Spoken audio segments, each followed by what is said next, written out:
Hello everyone and welcome to the Mainush channel. Wine is made from the fermentation of natural fruit juices, and the process of making wine from different fruits varies. In this video, we will learn how to make orange wine at home completely naturally. The goal of this video series is to enable you all to make various drinks at home with minimal cost and simple equipment that is accessible to everyone. So, let's start making orange wine together.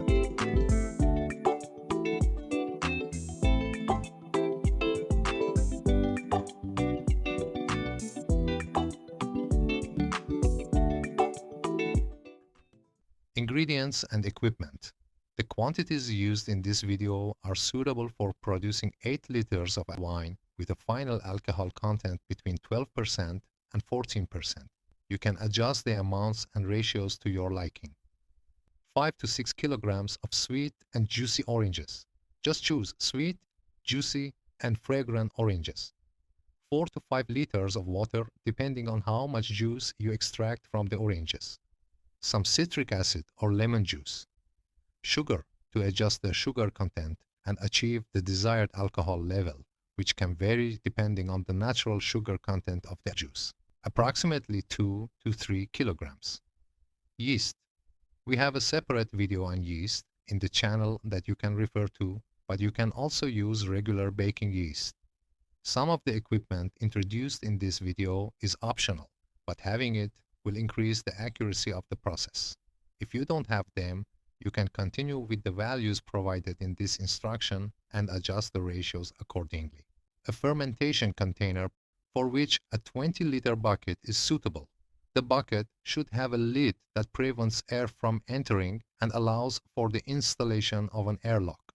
Airlock to control the fermentation process and allow the gas produced during fermentation to escape. pH meter or litmus paper to measure the acidity of the fermentation liquid and adjust the acidic environment for fermentation, optional. A hydrometer to measure the initial sugar content, adjust the sugar level, estimate the final alcohol content, and control the completion of fermentation. Although optional, if you don't have one, you'll need to make approximate adjustments using the values provided in this instruction. Refractometer to measure the initial sugar content and estimate the final alcohol content, completely optional. A mesh bag that we will need to use for the pomace in the fermentation container. Dark-colored glass bottles suitable for packaging wine, along with corks or suitable caps for the bottles. An 8-liter glass container with a suitable lid to prevent air from entering, with the ability to install an airlock, which will be used for secondary fermentation and wine aging.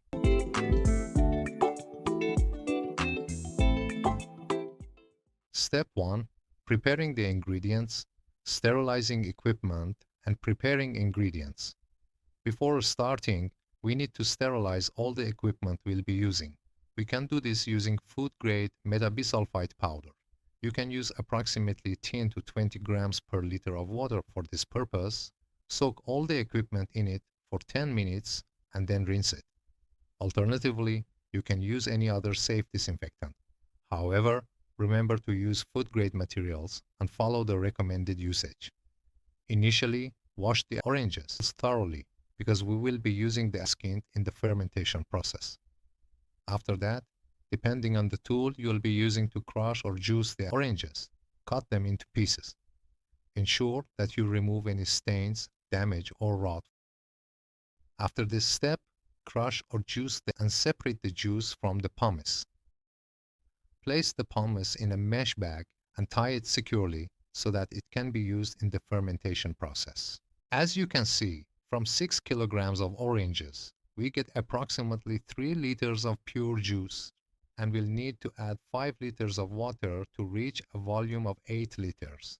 If you prefer, you can use 2 liters of packaged orange juice and 3 liters of water. In this recipe, we'll only use water.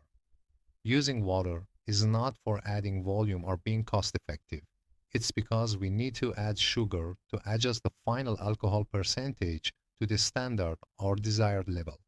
So we need to slightly lower the density and concentration of the liquid to make it easier for the yeast to work, and also because the orange juice itself has a certain concentration and needs to be diluted.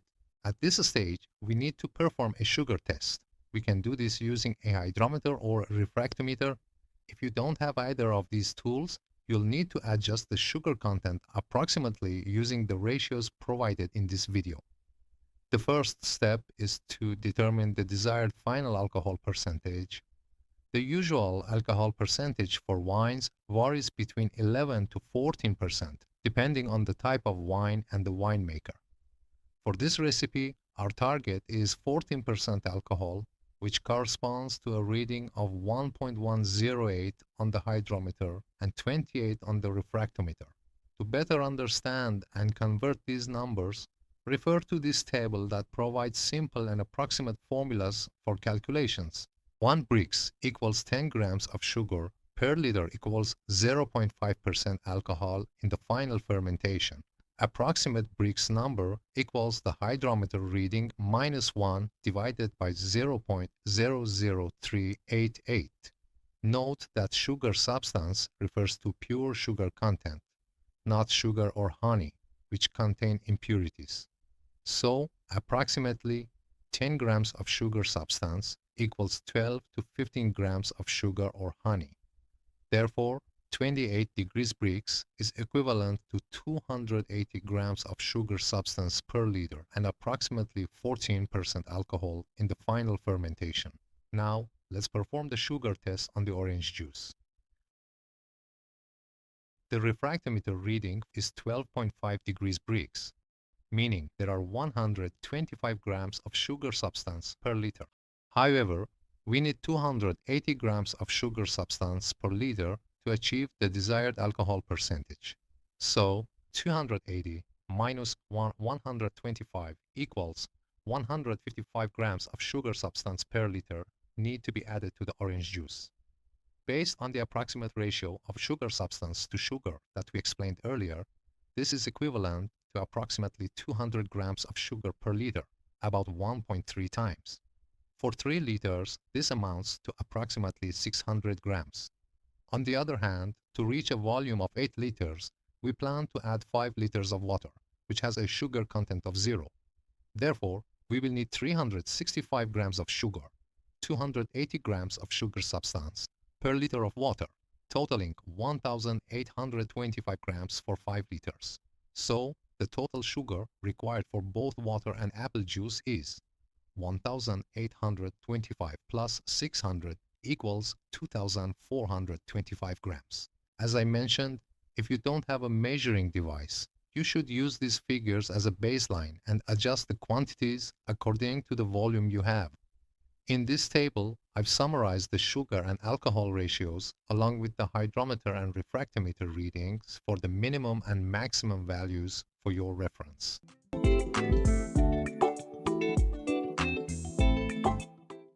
Step 2. Primary fermentation. First, boil the sugar and the water to be added to the wine for about 10 to 15 minutes, dissolving it completely, and then let the liquid cool to around 20 degrees Celsius. After cooling, pour the sugar water solution into the fermentation container. Add the natural juice and stir well to mix.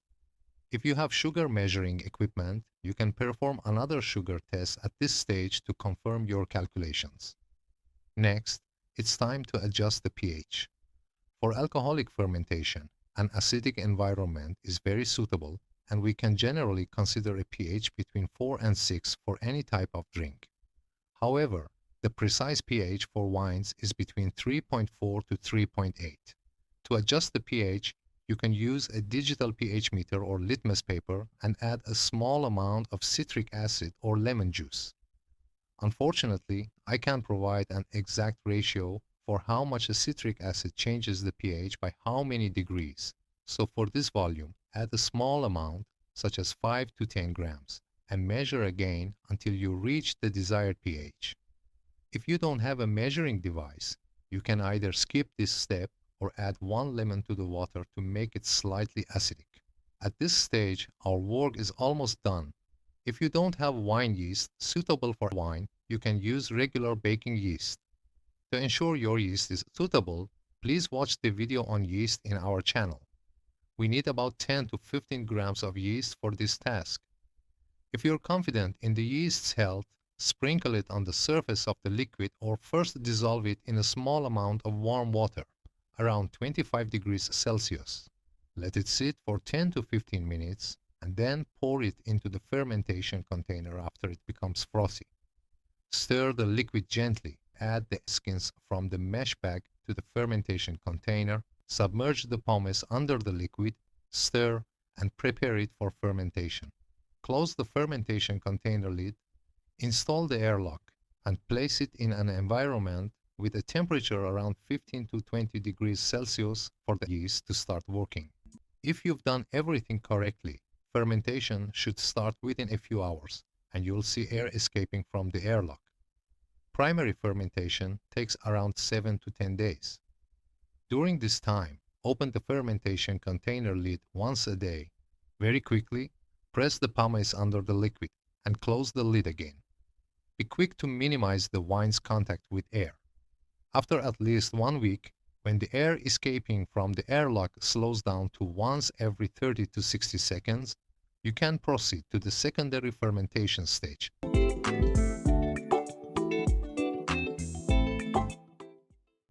Step 3. Secondary fermentation. It's essential to remember that the fermentation and maturation process is lengthy, taking several months. The wine is considered ready when it's clear and transparent. Therefore, the speed of the process during clarification is crucial and the wine shouldn't be in contact with air for too long. So, we remove the apple pomace bag. For secondary fermentation, using glass containers is the best choice. It doesn't matter how many containers you use. What's important is that they are completely sealed, preventing air from entering and allowing for the installation of an airlock. Prepare the sterilized containers and gently transfer the wine to the glass containers using a hose or siphon. The reason for using a hose is to prevent the wine from being agitated and coming into excessive contact with oxygen. Fill the container to the maximum level, leaving about 1 to 2 centimeters at the top for air. Secure the lid and install the airlock. Store the wine in a dark environment or wrap the container with a black bag or cloth to prevent light from reaching it. Keep it at a temperature around 15 to 20 degrees Celsius for 1 month to complete the secondary fermentation. During this period, you might observe a slight release of air from the airlock, although it may not be significant. As I mentioned earlier, the wine maturation process is relatively long. Although the wine is drinkable after a month, when the secondary fermentation is complete, it won't have a clear and transparent color or the final, very pleasant taste. So, it's better to be patient and let the wine mature properly before enjoying its excellent taste.